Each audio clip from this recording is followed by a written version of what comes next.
All right, guys. Hey, it's Regina with the Juice Radio and Talk Show. Thank y'all for coming back to my channel. I've got another story I want to discuss with you guys. Let's find out how we can help other parents to not have their children to go through what this 11-year-old has gone through, you guys. The girl on the screen here, 11 years of age, has been arrested by police officers and charged with a crime. You guys, this 11-year-old decided to take up a YouTube challenge because she thought it would be funny, as others have thought these challenges to be funny. And now she's facing the consequences of finding out that you should not accept every YouTube challenge. Let's discuss this and find out how we can help your child to stay safe and not end up like her. We'll discuss that right after this. Welcome to the Juice Radio Talk Show. Welcome to the Juice Radio Talk Show. Welcome to the Juice Radio Talk Show. Welcome to the Juice Radio Talk Show. Reality TV, church-free news. Let's talk happy love and marriage lifestyle. Come and talk with us.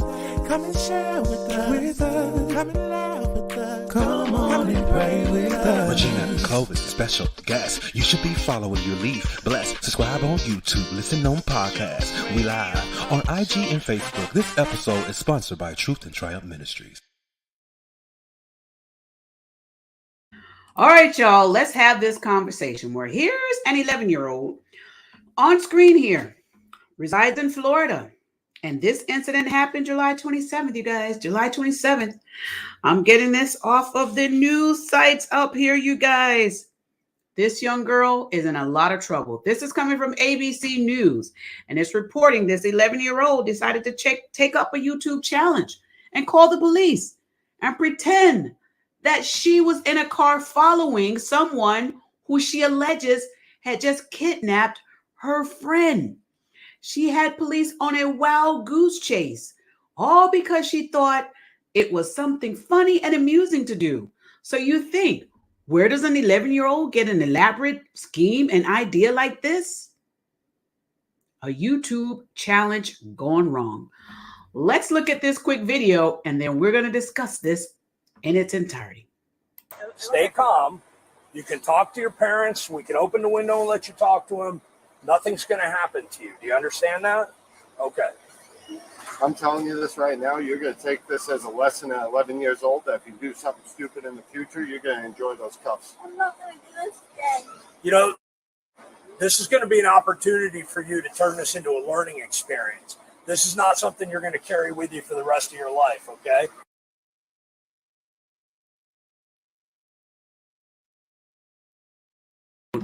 This 11-year-old found out the tough way, and these officers were not playing games with her. They were serious about this. And as they should be, police officers are out here to protect us. And they're going through a lot, especially nowadays with so many people saying, defund the police. Police have to put up with stuff like this. When they're out here trying to protect us, we don't need others and children, adults sometimes even, contacting a police department with hoaxes. Listen, we don't need to do that. Now, this 11-year-old, I'm sure, is probably never going to do something like this again. But the problem that she has is now you've got your parents into a legal situation that now, listen, the lesson is going to be learned. I want to say kudos to the parents too, because the parents also assisted in this. They're like, hey, maybe they were like, we ain't gonna our kid put up with this. Let me read this article to you from ABC News, and then I've got another video I want to share with you. So the article says 11-year-old girl arrested over false reports of kidnapped friend and online challenge gone wrong. An 11-year-old girl has been charged with a felony after falsely reporting that her friend had been kidnapped when she was inspired by an online challenge, the police said, thinking it would be something funny, according to the Volusia Sheriff's Office in Florida, located approximately 60 miles northeast of Orlando on the Atlantic Ocean. The 11-year-old girl sent a text to a dispatcher at the Sheriff's Communications Center at 9:45 a.m., informing them that her 14-year-old friend had been kidnapped by an armed male. We're going to come back to that weapon, armed male, driving a white van on South I-95 in Oak Hill. Lord. Then it says, and that she was following in a blue Jeep. The fabrication. It says the alert prompted multiple deputies from Volusia along with Edgewater. You've got Volusia, Edgewater, New Smyrna Beach, and Port Orange. 4. All as well as a fifth, Volusia's aviation unit. Air 1 to search for suspect vehicle, but no van was found during the massive search. For the next hour and a half, the girl texted updates. Now she's doing all this from text messages. She's texting for an hour and a half. She's texting dispatchers, including updates, including a description of the male suspect, saying also that he had a weapon, a pistol, we'll say. Volusia Sheriff's Office said in a statement following the ordeal, ultimately, deputies were directed to a home in Port Orange by investigative means, tracking the cell phone used to text 911. They finally decided to say, listen, there's something suspicious. Let's track and see where this phone actually is. Because remember, in the beginning of the story, it says that she was alleging that she was in a blue van following. So they decided, okay, let's use all this technology we have and let's track and see exactly where these phone text messages are coming from. Let's continue. It says it was at 10:23 a.m. when deputies arrived at the home on Poppy Lane in Port Orange, and contacted the 11-year-old girl's father, who informed the authorities that she was currently inside the home with her family. Dad is like, she's here. She's right here. Let's keep going. As deputies approached the girl, she was holding her cell phone, which was ringing as she walked out to meet deputies. They got you, girl. You got your phone in your hand and it's ringing. Guess who's calling you? Guess who's calling? Okay. When answered, Volusia Sheriff's dispatch was on the line and deputies verified they were on scene, police said. The girl reportedly told deputies she got the idea to prank 911 through a challenge she watched online and thought it would be funny, according to police. However, Sheriff Mike Chickwood isn't amused. This kind of prank activity is dangerous. We're going to investigate every incident, but today it wasted valuable resources that might have helped someone else who legitimately needed our help, he said. And I totally agree. He said the 11-year-old has been charged with making a false police report concerning the use of a firearm in a violent manner. There is a charge. A felony and misuse of 911, a misdemeanor. So probably what they're saying is if she had never discussed that there was a weapon, they would have probably just had her with a misdemeanor. But because she mentioned that weapon, that's probably what they're saying that here's where the charge came in. All right. It goes on to say she was taken to Family Resource Center after the incident for processing before being transferred to the Volusia Regional Juvenile Detention Center, where she currently remains. They took her away in handcuffs right on over to the Juvenile Detention Center. Parents, now parents have to go through legal expenses. They got to take it to court. They got to take time off from work, maybe. The neighbor's probably going to find out about this. You know, everybody's going to know. If you go to church, a church member's going to find out. Co-workers, oh my gracious. The school where she attends, be like, that's the girl that called in, did the prank. She was arrested. The shame. Let me continue. It said the sheriff took the opportunity to warn parents about just how important it is to closely monitor their children's use of social media and announced that they will be hosting five 90-minute community forums through the end of August to help parents protect their kids from internet dangers.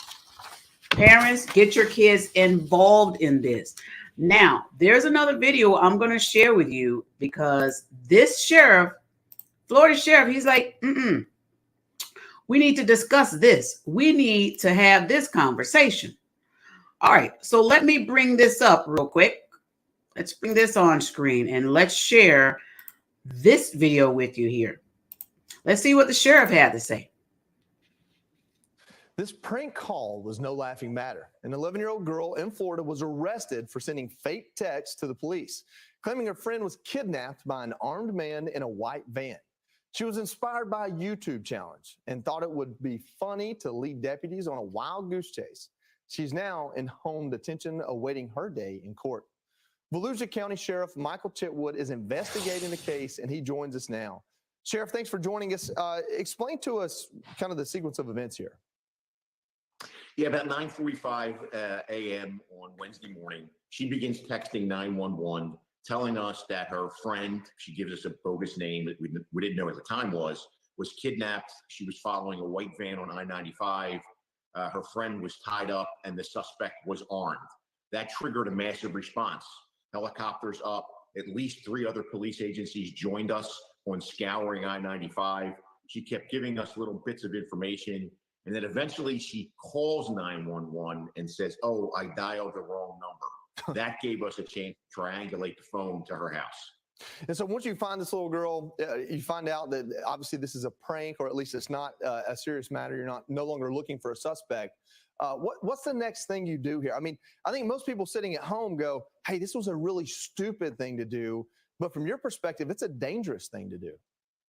It's a dangerous thing to do. These swatting calls can result in somebody being killed or severely injured. And I don't think people understand that. And, you know, school's starting up and we'll go through the same thing again with dozens and dozens of threats. And we'll be arresting middle schoolers for calling in active shooter calls or telling us about a plot to shoot up a school bus. These kids got to get it. This TikTok challenge, YouTube challenge, it can get you arrested and it can get somebody severely injured or killed. You know, when you talk about this being a YouTube, TikTok, Instagram, Snapchat, this is a completely different world than when I grew up making prank phone calls to somebody with a funny name in the phone book. This is something, like you said, it gets really dangerous. Are there any proactive steps that either parents at home can use or that you all are using going into schools, going into the school year, saying, "Hey, here's an example of what not to do and here's why"? Yeah, great question. And yes, we are. You know, last week we had an incident where a 12-year-old thought she was chatting with a 16-year-old. Turned out it was a 29-year-old male who forced himself on her. So what we're doing is we're starting road shows throughout the county starting Monday. We're begging parents to come.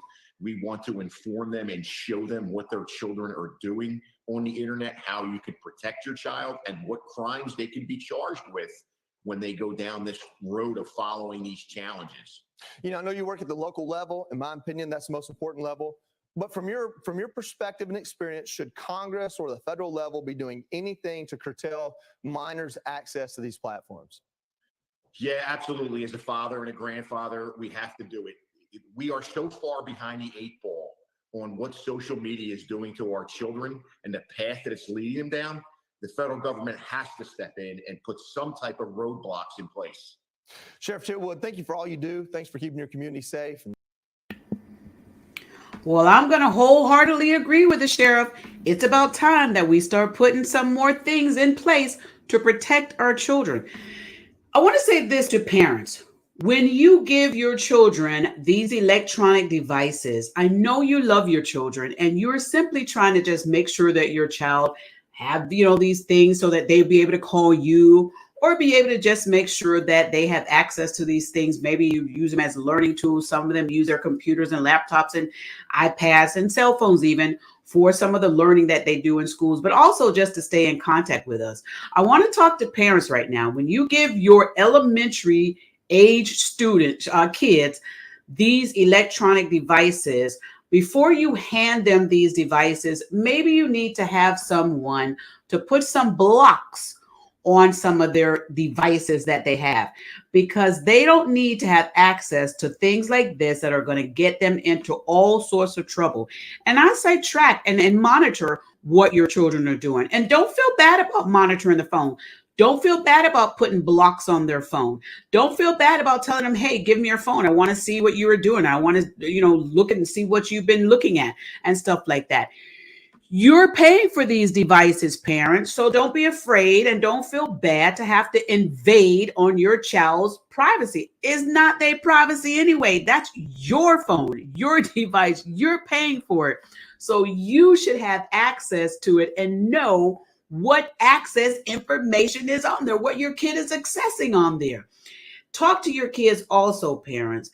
Kids nowadays, summer months, they get a little bored, summer's almost over, so they'll be back in school. But even when they're home, they may get a little bored with things that's going on and think that some of these things, these challenges are really funny. I want you to know this. A lot of these challenges that people have done on these social media sites have actually caused the lives of some of these individuals to be taken away and also have placed their lives in danger. A lot of people have been in the hospital because of some of these challenges. And the other side of this, a lot of innocent people may have been in some sort of danger because of a lot of these challenges. You guys, I want you to understand that it's okay to have fun, but when the fun comes to a point where you're risking the life of someone else, it's not fun. It's a crime.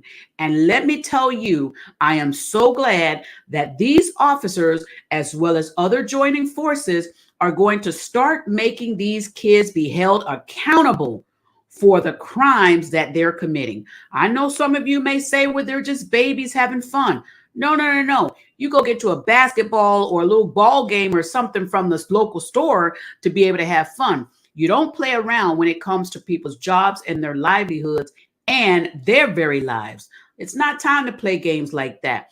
Go out and find you a board game to play with or jump rope or something like that. But don't play around with the law, and especially giving a description of someone that you fictitiously and bogusly made up. What if the officers would have just so happened to have found a vehicle that matched your description and an individual that matched your description? Imagine the harm that you would have put that person into and that person's family. It's not time to be out here playing games. So yes, if a child does a crime, then a child's going to have to do the time. And yes, put them in handcuffs so other children will be aware of that thing also, that the police department and others, even local community people, we're not putting up with that. All right, I hope this young girl has learned her lesson. Looking at the video, I think she has. But I think other children need to see videos like this to know, don't play around with things that you know is not right. I'm sure she knew, or she knows now, that calling the police or texting them, making a prank text, was not the right thing to do. All right, you guys. Let's learn these lessons. But hey, she's arrested. She's home now, they said, on some home thing, but she still have to go to court. Teach your children the right way. Oh, the Bible says this, train up a child in the way they will grow, and if they depart, they will not depart. When they get older, they won't depart from it. Let me tell y'all need to start training up these children. And I understand, parents, you're going to say, like me, I taught them, but they still did wrong. When they still do wrong, hold your child accountable. Hold them accountable. Don't let them get away with it. All right. Love y'all for watching. I'll be back with some more. There's so much going on out here.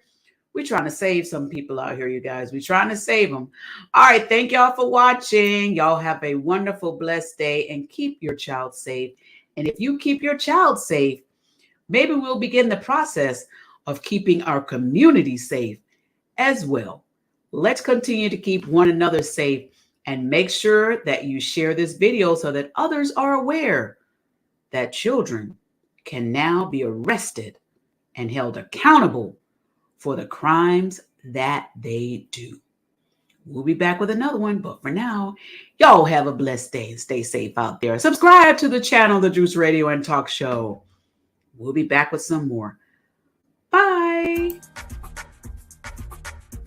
A heartfelt thank you to all of our subscribers who joined us for this video. If you have not already subscribed, go to our YouTube channel, The Juice Radio and Talk Show. Subscribe and click on the notification bell to be alerted whenever we go live. Join our private Juice community. Go to www.thejuicecommunity.com and sign up for free. Join us, The Juice Radio and Talk Show. We have our Money Monday financial series. It is a lunch and learn program at 12 noon Eastern Standard Time on Mondays. Also on Monday, we have our reality series and hot topics at 7 p.m. Wednesdays, we have Bible study at 7:30 p.m. Thursdays, we have church news at 7:30 p.m. We also offer motivational moments, happy marriage lifestyle, news from a godly perspective, movie reviews, as well as our single moms club, Let's Talk Ex-Millennials, and of course, our Cooking with Clovis. Follow us on our podcast channel, The Juice Radio and Talk Show Podcast, streaming on all podcast platforms. A great big thank you to our podcast production company, Noye Podcast Productions. They can help you create your own podcast also. Contact them today at houseofnoye.com. Thank you to our sponsor, Custom Apparel Shop. Have them complete your embroidery work and silk screening needs. Do you need a logo created for your fashion apparel or company? Contact Israel Mason today. That is 786-657-7501. Thank you to our main sponsor, Truth and Triumph Ministries. Truth and Triumph Ministries, a ministry that cares about telling people the truth so they can triumph in life. Thank you, Truth and Triumph Ministries, for all you do.